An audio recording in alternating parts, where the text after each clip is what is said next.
If you're looking for inspiration for your Minecraft interiors, then don't click off this video. Welcome to Moving in Minecraft, a series where we cater to different client needs while they're moving into their new houses. We tackle all shapes, sizes and colours of builds while factoring in the client's individual wants and needs. We use a mix of CIT resource packs and mods to create their dream home. These are now listed on the screen, but not all of them are used in every build. Today we're doing up the inside of this eerie brick and deep slate house. Currently distanced away from the neighbouring houses, no one knows quite how long it's been here, and they don't seem to remember ever seeing the owner of the house. We were approached by a woman claiming to be a witch, asking us to work on the house as it's recently been passed down to her by a distant relative. This place gave us the creeps at first, but we know it has a lot of potential, so we took the job. Let's have a nosy round.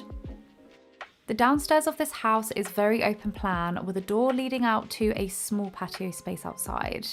There's lots of gothic style windows down here which lets in some light, despite the house being surrounded by tall trees. Our client isn't keen on the spruce flooring. She finds the colour to be a bit too warm, so she wants all of the floorboards replaced. The right portion of this building is extremely narrow, making a perfect space for a long kitchen. The above floor has the same layout and, unfortunately, the same flooring, which we'll aim to replace. This is a good sized room for us to work with, and we've already got some ideas on how to do it up. There isn't much of a back garden, just a small space which our customer wants to decorate herself. We do, however, have full reign on the front of the house and the garden leading up to the entrance. Let's check our client's mood board before jumping into the decorating. She wants her downstairs room to be dark, moody and vampy, but with pops of red across the space as it's her favourite colour. One of the main asks on her mood board is to create a space for her to study and write out new spells and potions. We're sure we found the perfect place for this. On our first morning, we began by pulling up the planks in the proposed kitchen space. We found the perfect black tiles to replace the planks with, and the colouring matched the windows too, which is a bonus as it seemed to tie the space together. This task took a fair few hours to do, but it made so much difference to the room already. With the floor laid and ready to go, we started planning the kitchen layout. We love to add sinks in front of a kitchen space. Washing up is such a boring job, but it's always better with a view.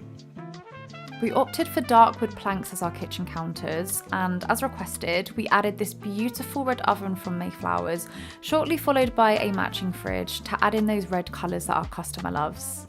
My team had just finished building the counters at this point, so I fitted a silver tap to match the Mizuno's drawer handles and a kitchen towel holder on the front of the sink. It was then time to add in some details. We built some Mizuno shelves above the counter spaces and then filled up the space with some items that the homeowner had bought with her.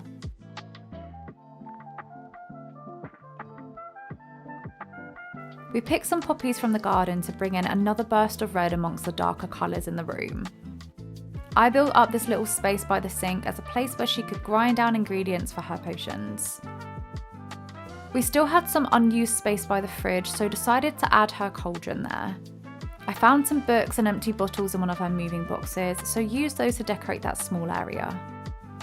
After adding another few details to the kitchen, it was time to move on to the next space. As requested, we took up the floor again and instead built a beautiful pattern using a mix of 3 different basalt blocks. I really hoped our customer would love this flooring, as dark tiles were asked for on her mood board. It really helped to add that vampy feel that she wanted. As we'd replaced the spruce planks, we felt that the doors leading outside no longer fitted colour-wise, so with our client's go ahead, we replaced them with these beautiful crimson ones. We loved that they added another red detail into the space. With the new doors fitted, I had the task of replacing the stairs with dark oak to match with the darker colour scheme that we were going for. It was nearing home time now, so before we left for the day, we just quickly built some banisters on the stairs as a safety precaution, but they looked good too. The following day, we removed a window on the back wall as we wanted to fit a fireplace there instead. I'd found this beautiful dark fireplace from Ghoulcraft and knew it would be a great fit for the room. We built crimson trapdoors above the fireplace which matched the new doors, and it allowed us more surface space, so we popped down some bits and bobs from our client's belongings. We actually broke down one of the blocks under the stairs so we could take full advantage of that space on the mantelpiece. In the window space on the side wall, I used some dark oak slabs to start creating the much requested potion writing nook for our client. It's slotted in perfectly here, and before using some Hananacraft half shelves, I filled the space underneath with some assorted books. We placed another small pile of books on top, followed by a quill and paper, all set for her to start writing. I hung up some string lights in front of the window for a little ambience, and then set to work on placing down some chairs. These gorgeous Kaydicraft armchairs were exactly what our customer had in mind when asking for dark furniture on her mood board. We opted for black chairs to deliberately darken the room as per our client's request, and then added this fluffy circular rug from Yuushya. The plant and the shelves combo really helped to add to the front wall, which was originally lacking as it was such a wide empty space before. We found this gorgeous frame print online which brought in some more hints of red, and before the end of the day I placed down some small clutter items to fill the space a little bit more. Before we begin the upstairs, let's peek at our customer's mood board. The homeowner has requested the same vibe as the downstairs, with a gothic inspired colour scheme throughout the room. She'd like a place to read and relax, as well as an individual area to carry out her rituals. Our third day of decorating once again started with adding new flooring. To mirror the new stairs, we replaced spruce planks with dark oak, which also gave the room a deliberately moody feel. On the side wall, we started breaking down some of the existing deep slate blocks. They framed the window beautifully, but our client was desperate for more space for books. This was an ideal space to create a built-in bookshelf. She didn't mind us covering the window as part of this process. I built up this fun little bookcase area with a mix of different Yuushya shelves. It was a bit trial and error, but eventually we found a shelving pattern that looked right. We decorated this unit with books, plants, and another vase full of poppies from the garden. To finish off, we added a mix of Mizuno's drawers and cupboard doors, so our customer had some storage space. We'd found these beautiful dark red chairs from Kaydicraft while we were buying the armchairs for downstairs, and we had to get them as knew that they'd fit perfectly somewhere in the house. After assembling the sofa, I used 2 armchairs to provide additional seating spaces, and around lunchtime we took a quick break from decorating to continue building the railings for the stairs. With those set in place, it was time to add some more details to the room to bring out our client's personality. We laid down this lovely white lacy rug from Kaydicraft, which we find to be so versatile. We've used this rug for so many different style houses, and it always just seems to work. Our customer had so many more books in her moving boxes, and we even found some old scrolls buried away, so we scattered those around the floor to give the room a cozy, lived-in feel. We added in some Mizuno string lights to the ceiling as they were included in the majority of her mood board photos. In the afternoon, we began working on a bed space. We initially brought a 4-poster bed to use as we thought that would fit the vibe of the room, but unfortunately we couldn't find a place for it to fit, so we returned it and built this log bed frame from Ghoulcraft instead. We dressed up the area with items like a Hananacraft red carpet, which helped to inject more of our customer's favourite colour, a yucca plant from the garden centre, and a floor cushion. Time was starting to get on, so we finished up for the day by framing the window with some shelves for additional surface space. For our last day, we arrived early and started adding the last details to the bedroom. We created a little ritual space opposite the bed and hung up some bits on the walls as well as some more lights. Next, we moved on to the garden. It didn't need much doing to it, but to give it some character, we laid down some stepping stones on the path leading up to the house. We also dug out a space for a pond as thought the surrounding area could benefit from some wildlife, but also something to look at as you walk up the path.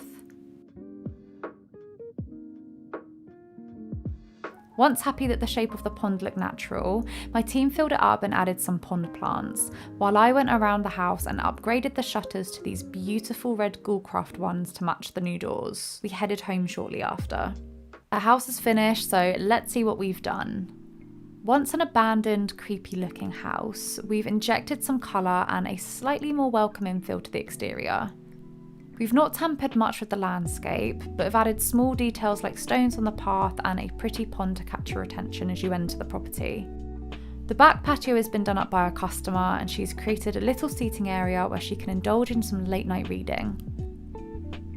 The lounge, which was once an empty, lifeless space, is now a room that makes us feel warm and comforted despite its almost gothic, dark colouring.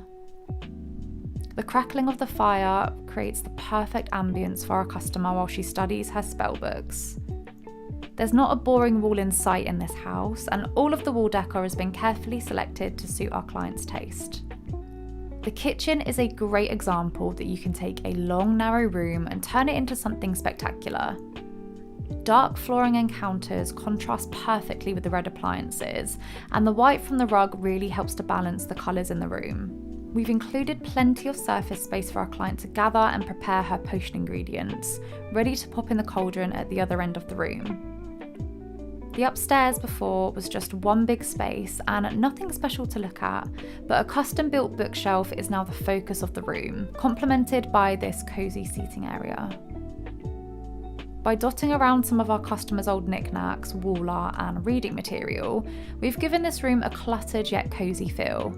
We've made the most of the narrow portions of this room and divided them into two spaces, a snug sleeping area and a space for the homeowner to perform her spells and rituals, whatever they may be. That's none of our business. This was such a fun house to take on, and it allowed us to come out of our decorating comfort zone. What do you think of this vampy interior? Please leave a like, comment and subscribe to let me know that you're enjoying this content. Thanks for watching and see you in the next video.